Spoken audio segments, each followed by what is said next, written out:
Hi everyone, welcome to Must Read Monday. My name is Dabney. I'm the young adult librarian with the Twin Lakes Libraries and I use they, them pronouns.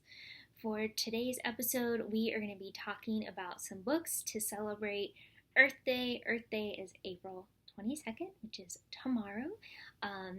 And I hope wherever you are that you will get an opportunity to go outside and be part of nature and enjoy this wonderful world that we live in. If you live in the Milledgeville, Baldwin County area, a couple places that I recommend that I really love going to is the Greenway. So going around the Oconee River, it's really beautiful. There are some nice trails in addition to that. There is the Bartram Forest Trails. There is the Selma Irwin Trails. I haven't been out there in a minute, so don't know how well maintained they are at the moment. And if you go to Walter B. Williams Recreation Area, there are lots of new trails, bike trails, hiking trails going through the woods. There's also the disc golf course that you can walk along as well. And you can always head out to the Lake Sinclair. There are different recreation areas there that you can enjoy. Excuse me. But, get outside, whether that's just, taking a walk around wherever you live, going to one of these places, and you could potentially bring a book with you. So I'm going to go over some books I pulled from the Hancock Branch collection that are kind of dealing with nature. So first, I have one fiction book for you. It's Wings in the Wild, and I'm going to read you the summary. First of all, I love this cover. It's gorgeous.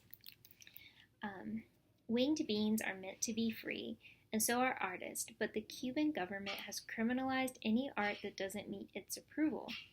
Soledad and her parents protest this injustice with their secret sculpture garden of chained birds. Then a hurricane exposes the illegal art and her parents are arrested.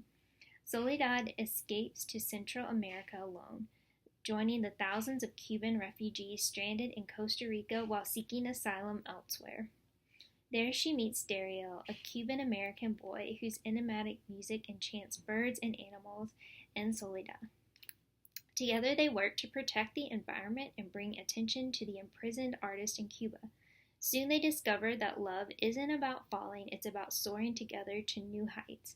But wings can be fragile, and Soledad and Dario come from different worlds. They are fighting for a better future, one they hope to share with each other. So, I think that sounds wonderful. So, check it out. Okay, the rest of these are nonfiction books. So, we have Braiding Sweetgrass for young adults. So, the original book is an adult book, but it's been adapted for teens.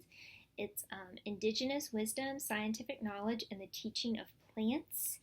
And it does have some pictures throughout.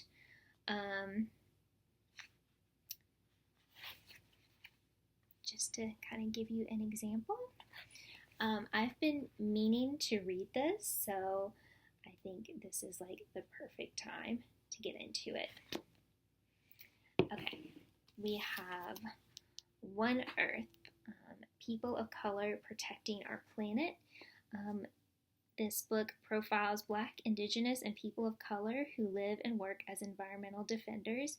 These 20 short biographies feature diverse activists of all ages from around the world, from saving ancient trees on the west coast of Canada to protecting the Irrawaddy dolphins of India. Learn about these environmental heroes and how they went from being kids who cared about the environment to leaders in their field. This one I think sounds interesting as well. Duet, Our Journey in Song with the Northern Mockingbird, which also has pictures. The riveting story of the centuries-long, little-known partnership between humans and mockingbirds, written for young adults. Over the past 50 years, North America has seen its bird population decline by 50%. Yet, in spite of exploitation, near extinction, and a changing climate, the northern mockingbird has survived. singing its distinct songs through it all. What has allowed the species to stand trial after trial? The answer lies in the remarkable alliance this bird has formed with humanity. The mockingbird has adapted uniquely to our evolution, our developments, our worst mistakes, our highest art.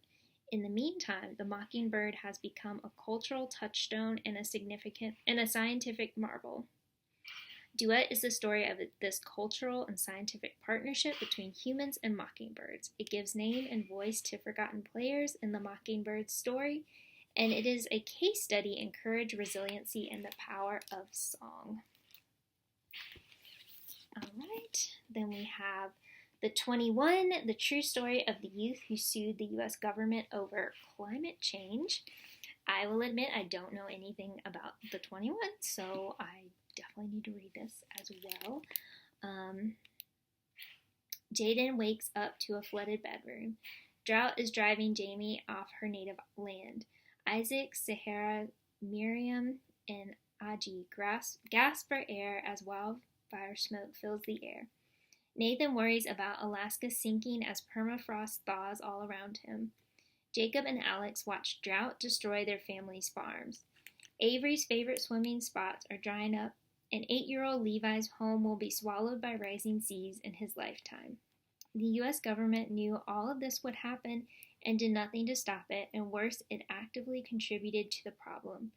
Young people have no vote, no voice. So these 21 young people felt that they had no choice. They sued the federal government. It's the future suing the present. It's an ongoing landmark legal battle that could end the climate crisis. It's Juliana versus United States. So, very interesting. And there's pictures in here. So, check this out. I will be checking this out as well. This is one we were kind of a different one. Ocean Connect, a step-by-step guide to finding your ocean-related career. So it's a lot. It's very interesting. There's got stuff on here about marine biology, microbiology, oceanography, aquaculture, biotechnology, marine engineering, ocean engineering, renewable energy, documentary filmmaking, environmental justice, marine conservation, ocean literacy, ocean sustainability. So many options like I didn't even think of. So if you're drawn to ocean conservation, working in a very beautiful natural environment, check it out. Queer Ducks, I really enjoyed this one. The Natural World of Animal Sexuality. So just how queer are ducks? We're taught the natural order means male-female pairs for each animal on Earth. Darwin's theory of natural selection only seems to confirm it. Aren't heterosexual pairings the best way forward for any species? But there's more to the story than most of us know. A quiet revolution has been underway in recent years with study after study revealing substantial same-sex sexual behavior in animals. Join celebrated author Eliot Schrefer on an exploration of queer behavior in the animal kingdom, from albatrosses to bonobos to clownfish to doodlebugs. In sharp, witty prose, aided by humorous comics from artist Jules Zuckerberg, Schrefer uses science, history, anthropology, and sociology to illustrate the diversity of sexual behavior in the animal world. Interviews with researchers in the field offer additional insights for readers and aspiring scientists. And then finally, we have When Forests Burn, the story of wildfire in America, which is very relevant to all of us. Wildfires have been a part of the American landscape for thousands of years. Forests need fire. It's as necessary to their well-being as soil and sunlight. But some fires burn out of control, destroying everything and everyone in their path. In this book, you'll find out how and why wildfires happen. You'll learn about different techniques for managing fire in history and today. You'll hear dramatic stories of danger, tragedy, and survival from some of the most destructive forest fires our country has ever seen. You'll explore the rise of the conservationist movement, and you'll look at today's biggest, bigger, hotter, and faster fires and the brave people who fight them and what it will take to preserve the precious natural resource of our forest.